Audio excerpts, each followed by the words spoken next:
Ada yang berubah dari cara generasi sekarang menikmati hidup. Kalau dulu, nongkrong identik sama lampu disco, musik kenceng dan pulang jam 3 pagi dengan kepala pusing dan hati kosong. Sekarang beda banget. Anak-anak Jakarta, khususnya Gen Z dan milenial, lebih pilih bangun pagi, pakai legging, lalu ikut kelas pilates bareng teman, ngopi sehat dan selesai jam 9 pagi sambil tetap kelihatan segar. Gaya hidup berubah, dan yang bikin menarik, mereka rela bayar 3 kali lipat dari harga tiket dugem cuma buat satu sesi wellness. Tapi kenapa bisa seperti ini? Pertama, karena wellness bukan lagi cuma soal sehat. Sekarang dia udah jadi simbol status, gaya hidup, bahkan social currency baru. Dulu kalau mau kelihatan keren, lo harus nongkrong di rooftop bar atau cafe hipster. Sekarang cukup upload IG story lagi treatment di klinik kekinian, atau selfie abis lari 5 km di GBK udah dapat validasi sosial yang sama. Bahkan bisa dibilang lebih high class. Gelo. Dan ini bukan soal pura-pura sehat atau sekedar ikutan tren. Banyak dari mereka benar-benar nemuin hal yang selama ini hilang dari kehidupan malam. Koneksi nyata yang meaningful tapi tetap stylish. Di klub malam lo bisa kenal banyak orang, tapi seringkali hubungan itu sebatas cheers di depan bartender. Sementara di studio pilates atau pas lagi antrein puspitamin, obrolannya bisa jauh lebih personal dan suportif. Ada rasa komunitas, ada value yang dibangun bareng. Makanya jangan heran kalau sekarang anak-anak Jakarta punya circle yang terbentuk bukan karena sering dugem bareng, tapi karena sering yoga bareng. Wellness udah jadi cara baru buat bersosialisasi. Ada yang kenalan pas sama-sama nyoba kelas padel, ada juga bonding pas lagi perawatan rambut di klinik kecantikan. Muncul tempat-tempat kayak Angelis Beauty yang bukan cuma jualan treatment, tapi juga ngasih pengalaman. Lo bisa datang buat facial dan sambil Netflixan, dapat healthy snack, bahkan dikasih touch up make up abis treatment, biar tetap cakep buat lanjut hangout.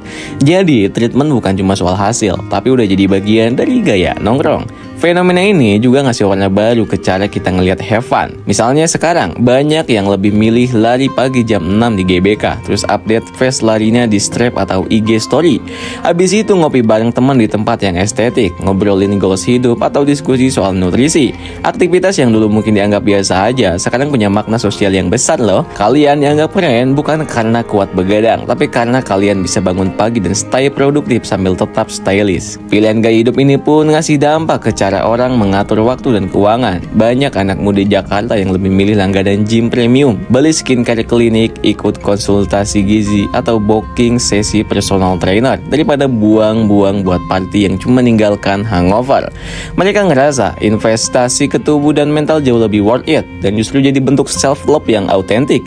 Ini bukan gaya hidup mahal-mahalan, tapi lebih ke bentuk prioritas baru. Kita juga bisa lihat tren ini di TikTok dan Instagram. Ada konten What I Do in a Day yang isinya mulai dari bangun jam 5 pagi, minum air lemon, meditasi 10 menit, lanjut yoga, sarapan sehat, skincare, dan kerja produktif. Lalu sore ikut kelas reformer pilates. Mungkin buat sebagian orang ini kelihatan lebay, tapi buat mereka yang ngejalanin, ini jadi ritual yang bikin hidup lebih seimbang. Dan jangan salah, komunitas wellness ini makin besar dan makin solid. Banyak dari mereka punya interest yang sama, saling support dan bangga nunjukin gaya hidup clean and mindful ini.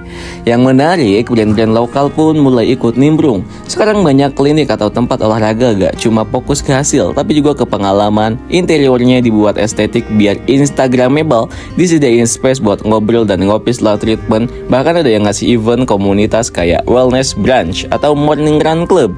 Semua ini ngebuktiin satu hal, wellness udah bukan aktivitas pribadi, tapi udah jadi budaya sosial yang baru. Dan ini bukan cuma soal kesehatan jasmani. Banyak yang ngelakuin ini karena pengen punya kendali atas hidupnya sendiri. Di tengah dunia yang serba cepat, penuh distraksi dan kadang toksik, gaya hidup wellness ini jadi semacam ancor, tempat buat berhenti sejenak, ngatur napas dan balik ke diri sendiri.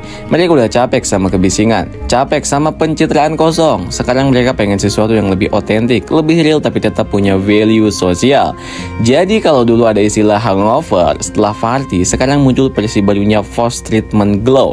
Lo pulang dari klinik dengan kulit glowing, pikiran tenang dan hati senang. Gak ada mabuk, Daripada drama yang ada justru energi baru buat ngejar mimpi.